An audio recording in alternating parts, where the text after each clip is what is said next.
it's Laura Eubanks of Design for Serenity with your succulent tip of the day and day 3 in Chula, Vista on our fabulous Spanish style installation.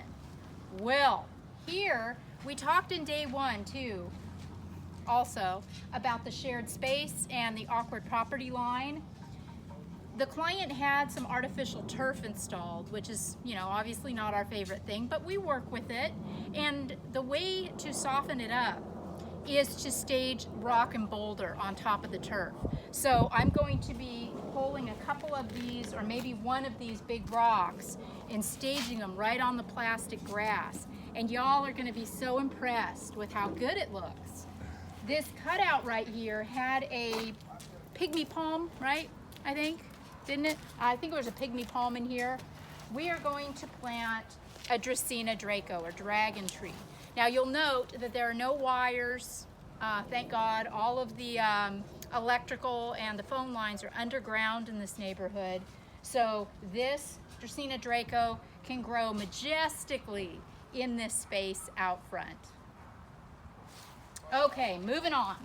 It's been slow today because these rocks are huge, and we also had to move 10 yards of soil, one wheelbarrow full at a time, to the back. This area right here is going to be a tapestry. This used to be just hacked up shrubs. I'm going to get some little 1 foot minus boulder, 3 of them, to stage in here, and then I'll run a beautiful tapestry all through there. We are going to be bringing in a few more yards of soil to create some mounding in front of this, this pillar. And just for inspirational purposes, I went ahead and planted up this great big pot. This is an aloe ferox.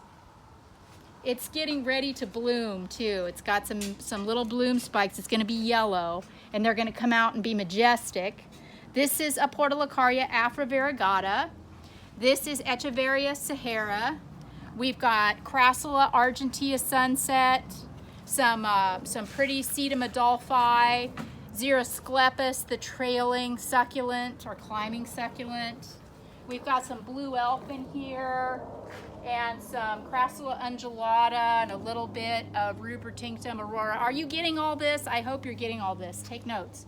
So this pot's going to be really sustainable. I wanted to put things in here that would be tough because I don't recommend irrigating pots. They get too wet. It's just not a good idea. Succulents in San Diego, particularly in the wintertime, in the colder, cooler months, don't require more than once monthly watering anyway. So the client has graciously agreed to allow us to cap any existing irrigation in the pots, and she'll come out and just gently hand water once a month. We're going to have a flagstone walk path go through here. Justice is sinking a Petalanthus bracteus, which will fill in this corner very nicely. The client had thought maybe a sticks on fire would be good here, Tyricali. Euphorbia Tyricali, but it's too shady, and I don't think it'll color up enough. So we're going to do Petalanthus instead. Check out this majestic Ficrea McDouglii. Isn't it fabulous? This is an agave cultivar. We are going to be uplighting this plant. We've got these beautiful boulder staged, and this is going to just be a really simplistic, gorgeous specimen corner of the garden that can be seen through their dining room windows. So sometimes less be more. Okay. Yeah, it's still a hot mess for sure because we're just starting to get the plants in the ground, the foundation plants.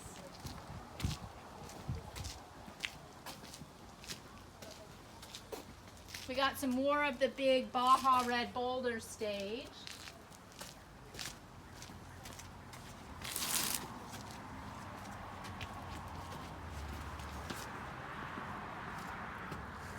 Back here we've got our Aloe Bainesii, 3 fabulous boulders, and this ginormous, majestic Achino cactus, Achino grusonii barrel cactus. Waterwise Botanicals has got some big ones right now, and they don't usually have them. I mean, like big ones. I got this one, I got some triples. So if you're in the area, run, don't walk to Waterwise Botanicals and get them while they're hot. We've got Mexican fence post, cactus, something I don't usually deal with, so I'm kind of excited. The client spends a lot of time in Ensenada. She loves Mexican fence post. She had an issue with a break-in, so she liked the idea of these being staged along the fence. Now remember, these can get pretty tall, so I don't recommend planting them 2 feet apart. I have purchased 12 for this entire expanse of fence line, and I may only use 9 or 10. So I have staged them 6 feet apart, then I've got a couple 3 feet apart, and then another solo one 6 feet. Stagger the crap out of these so they don't look like a hillbilly smile. Okay.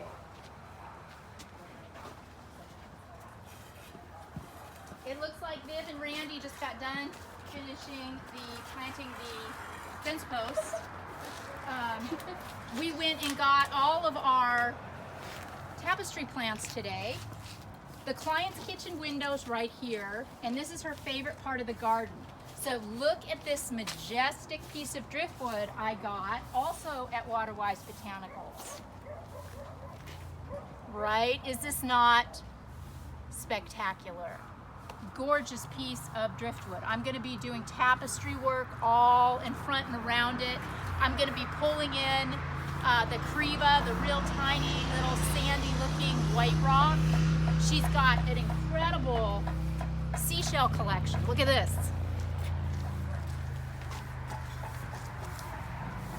She's got all these fantastic shells, sea urchins, all kinds of goodies. Some really pretty sea glass. So I'm going to try to work as much of this in as I can into the beach area or the Kriva area. Barbecue's coming along, and we will get going on the right of the barbecue.